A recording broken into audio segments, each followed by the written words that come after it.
候変動の影響を大きく受ける国パラオ、海面上昇、海水温上昇による生態系への影響、台風や暴風雨による被害、パラオの豊かな自然を守り、人と自然がうまく共存していくために、パラオがどんな気候変動対策を行っているのか、お話を伺います。これからパラオの大統領にお会いして、パラオの現状や気候変動への取り組みについてお聞きしたいと思います。はじめまして。Hi, good afternoon. 髙梨沙羅と申します。今回は貴重なお時間いただきありがとうございます。Welcome to Palau, and we're so pleased that you can visit us. And hopefully this will continue to build the strong relationships that Palau and Japan already have. So.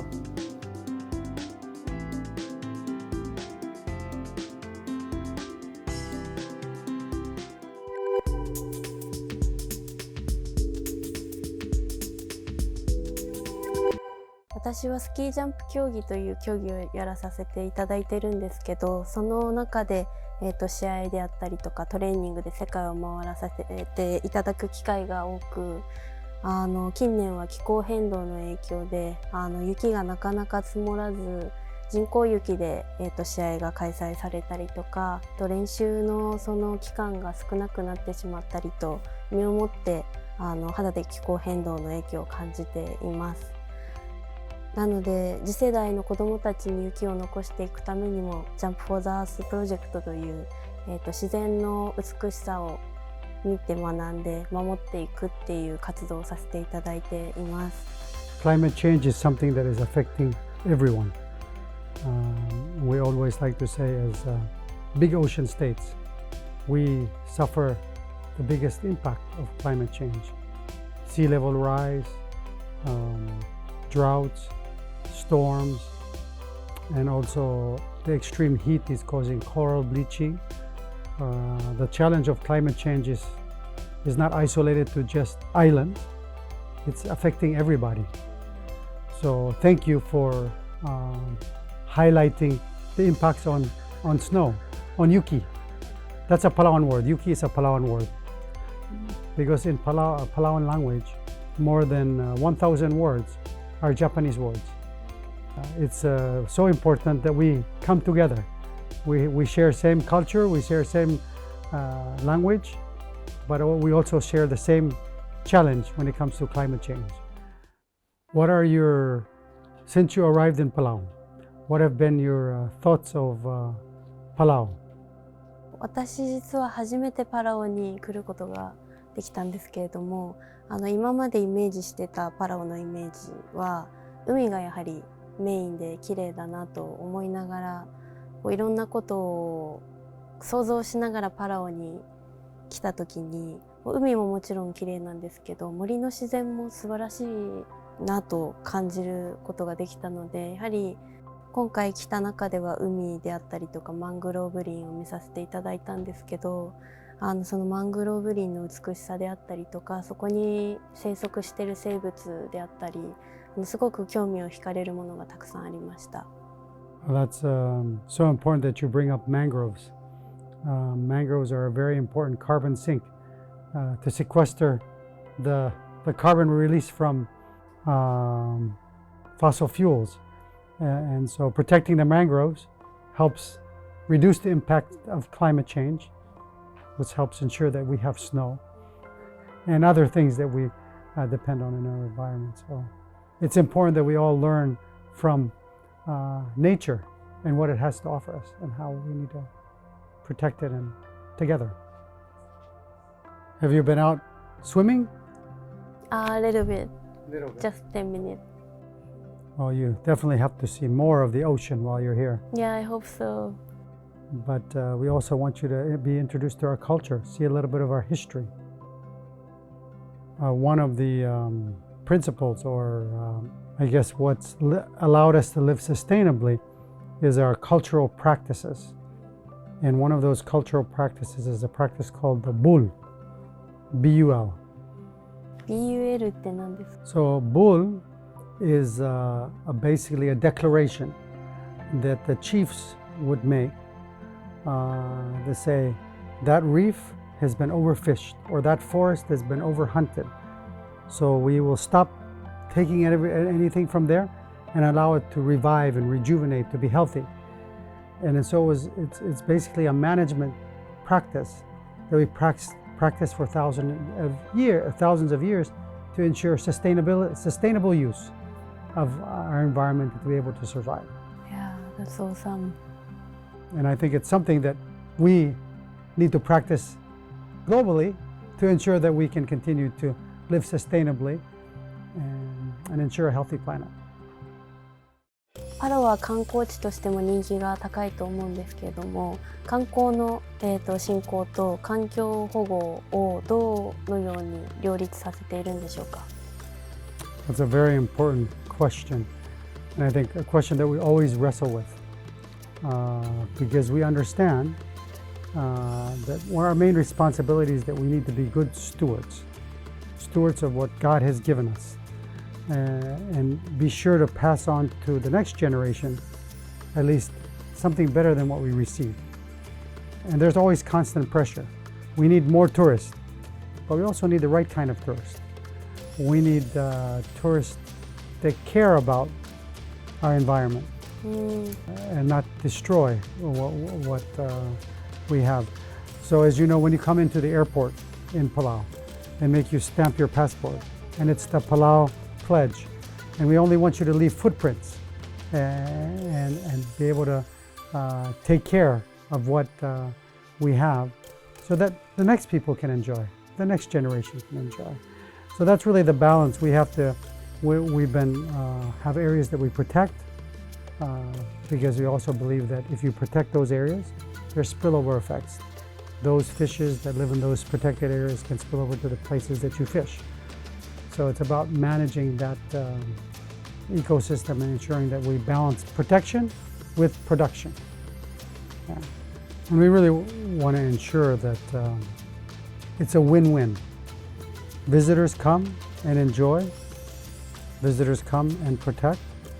Visitors come and provide economic benefits so that they provide jobs, but good paying jobs to people so they can take care of their families. There's revenue for the government to take care of the services that the people they need. So everybody can be happy. That's the ultimate goal.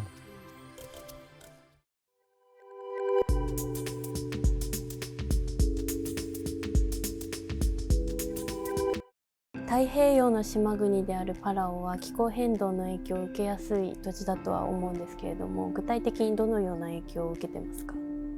One of the direct impacts that we see of climate change is storms. We didn't used to have lots of typhoons, but in the last 10 years we had two major typhoons. One was to the north, and it was in the island of Cyango. Every home was destroyed, including the school. And so we've had to rebuild and get those people back. There was another one that also, because of the storm surge, the whole east coast of Palau, all the homes were destroyed. We also see that with sea level rise, water coming into our taro swamps where we grow our taro. And so it kills the taro when the water goes inside, sea salt water goes inside. And like I shared, coral bleaching. So you see on the reefs, some coral dying because of the heat. And then also jellyfish at our jellyfish lake where you can swim with them. If you go there now, you don't see the quantities that we had before. And this event has happened 3 times, 1997, 2015, again in 2022. And now they know it's very much tied to heat. And because of those extreme heat conditions, they've disappeared. The only difference this time is they haven't come back as fast. And that's concerning because will those cycles continue until there's no more? We don't want that to happen, right? That's something that was unique and special to Palau. So it's losing that biodiversity. That's what is unique about Palau, that is at risk. And that puts our livelihoods at risk too because we depend on tourism. We depend on taro. When we have to rebuild every time everything is destroyed by storms, it sets us back.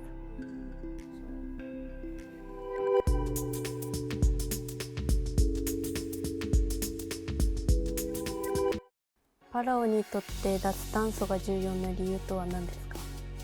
Well, You know, I've been to many COPs. This would be 3 years I've been to 3 COPs. That's the convention of the parties on UNFCCC, the United Climate Change, right? My first COP, I made a statement, and the statement was, you might as well bomb us. The reason I made that statement is that the impacts of climate change is like a slow death. Slowly we're getting more and more and more impacts. If you just bombed us, it would be finished one time. We don't have to suffer. But I think sometimes we need to help people understand that's the gravity of the decisions that we make every day when we choose to use fossil fuels. So what's important for us is that everybody has to take their part, do their part in trying to reduce the use of fossil fuels, whether it's using renewable energy for powering homes, it's eating vegetarian, eating local foods. It has to do with the decisions we make every day, or using recycled glass or recycling. These are all decisions that each one of us have to make to help reduce our carbon emissions. It's going to take all of us. It's important things, yeah. We are very excited about the OTEC technology because it's clean energy, it's stable energy, and helps us in our progress for decarbonization. Kumejima model is not only does it provide power, but then there's minerals you can get, there's water, there's aquaculture and agricultural products. So it's really a whole system. And I think probably a very important one. And we're really excited about working with JICA and making that a reality here in Palau to demonstrate to the world that we can decarbonize and but at the same time it's has so many other benefits. So in Palau we've set a goal to be totally carbon free in 2032. It's a very aggressive goal, but we want to try, and we need partners, and partnering with JICA and Kumejima is one of those ways we can get there.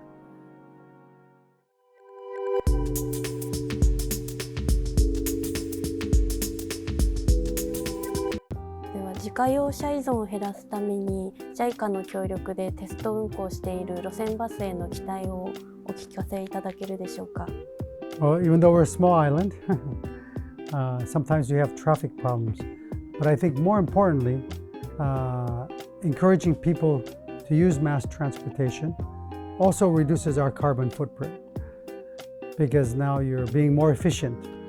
And then hopefully we can move to the next stage, which is a battery bus or a hydrogen bus, something that operates using renewable energy. And that way we're continuing to do another way to solve our energy problem. So we're thankful for JICA sending us the experts, because one of the things that we're used to doing is everybody wants to drive their own car or do their own schedule. Trying to modernize that and helping them understand there's a schedule, there's a bus, how do we make it work? Because Japan, you have great transportation systems, subways, bullet trains, and of course buses. So we got to get that system to work so that we can ultimately reduce our carbon footprint.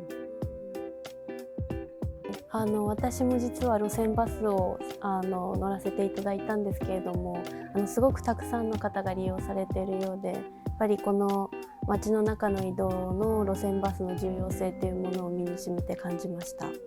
Yeah, and it has to be step by step. You have to help people understand. But you know, we also have to let them know that if you ride the bus, you're also saving the planet. It's just like the jump for the earth, right? Yeah. Ride the bus. It's the same concept. Yeah.